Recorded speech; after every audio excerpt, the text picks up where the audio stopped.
Examples دیکھیے. What is your name? آپ کا نام کیا ہے. Who are you? تم کون ہو. ہوز از دس بک؟ یہ کتاب کس کی ہے. Whom do you want to see? آپ کس سے ملنا چاہتے ہیں. Which of these books have you read? ان کتابوں میں کون سی کتاب آپ نے پڑھ لی ہے. Now we come to indefinite pronouns. One, some, all, somebody, nobody, everybody وغیرہ indefinite pronouns کہلاتے ہیں اور یہ کسی متعین شخص یا چیز کا حوالہ نہیں دیتے بلکہ کسی غیر متعین شخص یا چیز کے لیے استعمال ہوتے ہیں. انگریزی میں indefinite pronouns کی تعریف یوں کی جاتی ہے. Indefinite pronouns are used to refer to persons or things in a general way, but do not refer to any person or thing in particular. Examples دیکھیے. One must take care of one's health.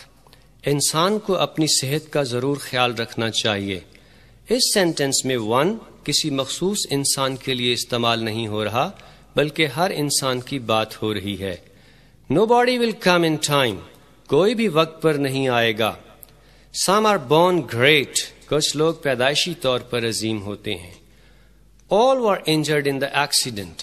حادثے میں تمام ہی زخمی ہوئے. Somebody has stolen my book. کسی نے میری کتاب چرا لی ہے. Everybody is desirous of becoming rich. ہر شخص امیر بننے کا آرزو مند ہے.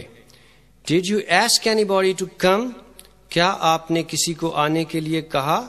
Do good to others. دوسروں کے ساتھ بھلائی کرو. I do not know any of them. میں ان میں سے کسی کو نہیں جانتا.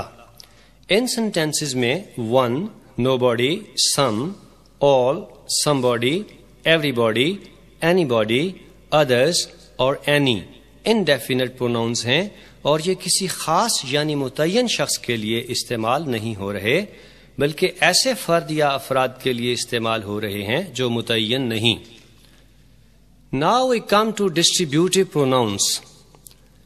وہ پروناؤنس جو کسی چیز کی مقدار یا اشخاص کی تعداد میں سے ہر ایک کی طرف اشارہ کریں ڈسٹریبیوٹیو پروناؤنس کہلاتے ہیں. انگریزی میں ڈسٹریبیوٹیو پروناؤنس کی تعریف یوں کی جاتی ہے. Distributive pronouns refer to persons اور things one at a time. یہ بھی یاد رہے کہ انہیں ہمیشہ واحد شمار کیا جاتا ہے اس لیے ان کے ساتھ استعمال ہونے والا ورب واحد استعمال ہوتا ہے. ایگزامپلس دیکھیے. Each of these boys knows how to drive a car. ان لڑکوں میں سے ہر ایک گاڑی چلانا جانتا ہے. Either of these roads leads to the airport. ان سڑکوں میں سے ہر ایک ہوائی اڈے کو جاتی ہے. آئدر کو آئدر پڑھیں یا ایدر دونوں طرح درست مانا جاتا ہے. Neither of these rooms is airy. ان کمروں میں سے کوئی بھی ہوادار نہیں. Neither کو neither پڑھیں یا neither دونوں طرح acceptable ہے. یہ یاد رکھیں کہ each ہر ایک کے معنی میں استعمال ہوتا ہے. either دونوں میں سے ہر ایک اور neither دونوں میں سے کوئی بھی نہیں. Now we come to relative pronouns. ان فقرات کو الگ الگ لائن میں نوٹ کیجئے. پہلی لائن میں I met Nasir. Nasir is fond of painting. دوسری لائن میں I met Nasir. He is fond of painting. تیسری لائن میں I met Nasir and he is fond of painting. چوتھی لائن میں I met Nasir who is fond of painting. پہلی line میں دو sentences ہیں. دوسری لائن میں ناصر یعنی ناؤن کی جگہ ایک پروناؤن ہی استعمال ہوا ہے. تیسری لائن میں دونوں سینٹینسز کو اینڈ سے ملایا گیا ہے لیکن چوتھی لائن میں اینڈ اور ہی کی بجائے ہو استعمال کیا گیا ہے جو کہ ریلیٹو پروناؤن ہے. ہو نے دونوں سینٹینسز کو ملانے کا کام بھی کیا ہے اور پروناؤن کا کام بھی دیا ہے. لہٰذا جو الفاظ پروناؤن کا کام بھی دیں اور ایک سینٹنس کو دوسرے سینٹنس سے ملانے کا بھی ریلیٹو پروناؤنس کہلاتے ہیں. ریلیٹو پروناؤنس کی انگریزی میں تعریف یوں کی جاتی ہے. Relative pronouns relate to some noun already mentioned in a sentence. اب یہ فقرات دیکھیے. I have found the book which I lost. مجھے وہ کتاب مل گئی ہے جو میں نے کھو دی. Do you know the lady that forgot her purse? کیا تم اس خاتون کو جانتے ہو جو اپنا پرس بھول گئی؟ The boy whom we met yesterday has died. وہ لڑکا جسے ہم کل ملے فوت ہو گیا ہے. This is the store whose owner lives in England. یہ وہ اسٹور ہے جس کا مالک انگلینڈ میں رہتا ہے. ان فقرات میں which, that, whom اور whose ریلیٹو پروناؤنس کے طور پر استعمال ہوئے ہیں. اب میں آپ کو بتاتا ہوں کہ who, which, that, whom اور whose کہاں استعمال ہوتے ہیں. Who is used for Allah Almighty and human beings. Who اللہ تعالیٰ اور انسانوں کے لیے استعمال ہوتا ہے. Examples دیکھیے. The man who is my neighbor is very rich. وہ آدمی جو میرا ہمسایہ ہے بہت امیر ہے. I am the only person who can help you. میں وہ واحد آدمی ہوں جو تمہاری مدد کر سکتا ہوں. Do you know my cousin who lives in Saudi Arabia? کیا تم میرے چچا زاد کو جانتے ہو جو سعودی عرب میں رہتا ہے؟ Give this letter to the man who is sitting in my office. یہ خط اس آدمی کو دے دو جو میرے دفتر میں بیٹھا ہے. Which is used for animals, birds and inanimate things. Which حیوانوں، پرندوں اور بے جان چیزوں کے لیے استعمال کیا جاتا ہے. Examples دیکھیے. We killed a snake which was very long. ہم نے ایک سانپ مارا جو بہت لمبا تھا. I have bought a parrot which can talk. میں نے ایک طوطا خریدا ہے جو باتیں کر سکتا ہے. This is the house which I built. یہ وہ مکان ہے جسے میں نے تعمیر کیا. Is this the road which leads to the airport? کیا یہ وہ سڑک ہے جو ہوائی اڈے کو جاتی ہے؟ That is used for human beings, animals, birds and inanimate things. That کو انسانوں کے لیے استعمال کیا جاتا ہے، حیوانوں، پرندوں اور بے جان چیزوں کے لیے بھی استعمال کیا جاتا ہے.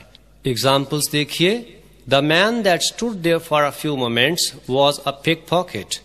وہ آدمی جو کچھ لمحات کے لیے وہاں کھڑا تھا ایک جیب کترا تھا. Will you bring me the book that is lying on my desk? کیا آپ مجھے وہ کتاب لا دیں گے جو میرے ڈیسک پر پڑی ہے؟ My brother has a monkey that can perform many tricks. میرے بھائی کے پاس ایک بندر ہے جو بہت سے کرتب کر سکتا ہے. Show me the house that you have bought recently. مجھے وہ گھر دکھائیں جو آپ نے حال ہی میں خریدا ہے. Whom is used for Allah Almighty and human beings. Whom اللہ تعالیٰ اور انسانوں کے لیے استعمال ہوتا ہے. Examples دیکھیے. This is the girl whom I saved from drowning. یہ وہ لڑکی ہے جسے میں نے ڈوبنے سے بچایا. I am teaching the students whom you taught the last year. میں ان طلبہ کو پڑھا رہا ہوں جنہیں آپ نے پچھلے سال پڑھایا. The door was opened by a woman whom I gave the letter. دروازہ ایک عورت نے کھولا جسے میں نے خط دے دیا.